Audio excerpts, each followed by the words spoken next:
ಬಿಹಾರ ಚುನಾವಣೆಗೆ ಅಧಿಕಾರಿಗಳಿಂದ ಸಚಿವರ ವಸೂಲಿ. ಬಿಜೆಪಿ ಸಂಸದ ಬಿವೈ ರಾಘವೇಂದ್ರ ಗಂಭೀರ ಆರೋಪ. ಸರ್ಕಾರದ ವಿರುದ್ಧ ಕಿಡಿಕಾರಿರುವಂತಹ ಸಂಸದ ರಾಘವೇಂದ್ರ.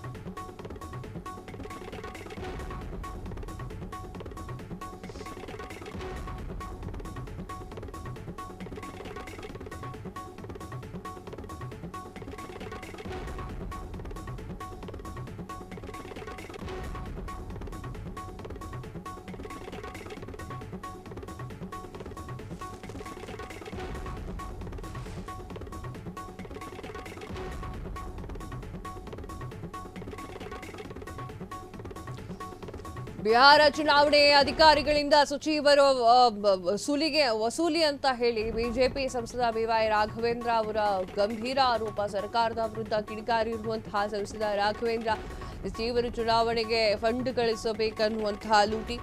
ಸಚಿವರ ವಸೂಲಿಗೆ ಅಧಿಕಾರಿಗಳು ಕಣ್ಣೀರು ಹಾಕಿಕೊಂಡ್ರು. ನನ್ನ ಬಳಿ ಬಂದು ಅಳಲನ್ನ ತೋಡಿಕೊಂಡಿದ್ದಾರೆ. ವರ್ಗಾವಣೆ ದಂಧೆ ಮುಗಿದಿದೆ. ರಿನೇವಲ್ ಹೆಸರಿನಲ್ಲಿ ವಸೂಲಿ. ಇದು ಬಿಹಾರಕ್ಕೆ ತಲುಪಲ್ಲ. ಇದು ಎಲ್ಲಿ ತಲುಪಬೇಕೋ ಅಲ್ಲಿಗೆ ತಲುಪುತ್ತದೆ. 6 ತಿಂಗಳ ಸಂಬಳ ಕೊಟ್ಟಿಲ್ಲ ಅಂತ ನೀರುಗಂಟಿ ಆತ್ಮಹತ್ಯೆಗೆ ಶರಣು. ಸರ್ವೆಗೆ ಹೋಗಿದ್ದಂತಹ ಹೆಣ್ಣು ಮಗಳು ಬಾವಿಗೆ ಹಾರಿ ಸಾವು. ಶಿವಮೊಗ್ಗದ ಎಸ್ಪಿ ನಿಗಮದ ಅಧಿಕಾರಿ ಆತ್ಮಹತ್ಯೆ. ಪೊಲೀಸರ ಪ್ರಾಮಾಣಿಕತೆಯಿಂದ ಕೆಲಸವನ್ನ ಮಾಡಲು ಸರ್ಕಾರ ಕೊಡ್ತಾ ಇಲ್ಲ. ಹೀಗೆ ಸಾಲು ಸರ್ಕಾರದ ವಿರುದ್ಧ ಗಂಭೀರ ಆರೋಪಗಳು ಕೇಳಿ ಬರ್ತಾ ಇದೆ.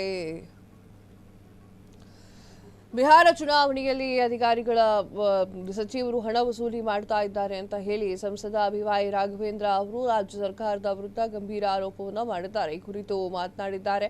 ಸಚಿವ ಸಂಪುಟ ಸಚಿವರು ಬಿಹಾರದ ಏನು ಎಲೆಕ್ಷನ್ ಇದೆಯಲ್ಲ ಅದಕ್ಕೆ ಫಂಡ್ ಕಳಿಸಬೇಕೆಂದು ಅಧಿಕಾರಿಗಳಿಂದ ಲೂಟಿ ಮಾಡ್ತಾ ಇದ್ದಾರೆ. ಸಚಿವರ ವಸೂಲಿಗೆ ಅಧಿಕಾರಿಗಳು ಕಣ್ಣೀರು ಹಾಕಿಕೊಂಡು ಇದ್ದಾರೆ. ವರ್ಗಾವಣೆ ದಂಧೆ ಮುಗಿದಿದೆ. ಈಗ ರಿನಿವಲ್ ಅಂತ ಹೇಳಿ ಎಲ್ಲಾ ಇಲಾಖೆಯ ಮಂತ್ರಿಗಳು ವಸೂಲಿ ಮಾಡಿ ಬಿಹಾರ ಚುನಾವಣೆಗೆ ಹಣವನ್ನು ಸಂಗ್ರಹಣೆ ಮಾಡ್ತಾ ಇದ್ದಾರೆ. ಈಗ ಈ ಒಂದು ದಂಧೆ ಹೋಗಿದೆ. ಇದು ಬಿಹಾರಕ್ಕೆ ತಲುಪಿಲ್ಲ. ಇದು ಎಲ್ಲಿ ತಲುಪಬೇಕೋ ಅಲ್ಲಿಗೆ ತಲುಪ್ತಾ ಇದೆ. ಬಿಹಾರದ ಚುನಾವಣೆ ಇಟ್ಟುಕೊಂಡು ರಾಜ್ಯದಲ್ಲಿ ಹಣ ವಸೂಲಿ ಮಾಡಲಾಗ್ತಾ ಇದೆ ಅಂತ ಹೇಳಿ ದೂರಿರುವಂಥದ್ದು. ಚಿತ್ತಾಪುರ ಘಟನೆಯಷ್ಟೇ ಶಾಸಕ ಗುತ್ತೇದಾರ್ ಅವರು ಹೇಳಿದ್ದಾರೆ. ದೀಪಾವಳಿ ಪ್ರಯುಕ್ತ ನನ್ನ ಕಚೇರಿ ಸ್ವಚ್ಛಗೊಳಿಸುವ ಕೆಲಸ ಆಗಿದೆ. ಯಾವುದೇ ದುರುದ್ದೇಶ ಇಲ್ಲ ಎಂದಿದ್ದಾರೆ. ಬಿಹಾರದಲ್ಲಿ ಚುನಾವಣೆ ನಡೆಯುತ್ತಿದೆ.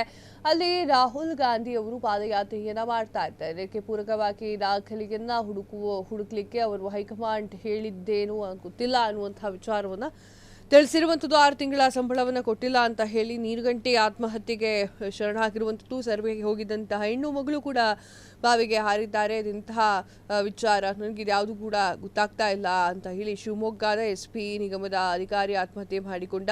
ಪೊಲೀಸ್ ಅಧಿಕಾರಿಗಳಿಗೆ ಪ್ರಾಮಾಣಿಕವಾಗಿ ಕೆಲಸವನ್ನ ಮಾಡ್ತಾ ಇಲ್ಲ, ನೈತಿಕ ಹಕ್ಕನ್ನು ಕೊಡ್ತಾ ಇಲ್ಲ ಸರ್ಕಾರ ಅಂತ ಹೇಳಿ ಕಿಡಿಕಾರಿದ್ದಾರೆ. ಕ್ಷಣ ಕ್ಷಣದ ಸುದ್ದಿಗಳಿಗಾಗಿ ಫ್ರೀಡಂ ಟಿವಿ ಸಬ್ಸ್ಕ್ರೈಬ್ ಮಾಡಿ, ಲೈಕ್ ಮಾಡಿ ಹಾಗೂ ಫಾಲೋ ಮಾಡಿ. ಹೊಸ ಸುದ್ದಿಗಳ ನೋಟಿಫಿಕೇಶನ್ಗಾಗಿ ಬೆಲ್ ಐಕಾನ್ ಮೇಲೆ ಕ್ಲಿಕ್ ಮಾಡಿ.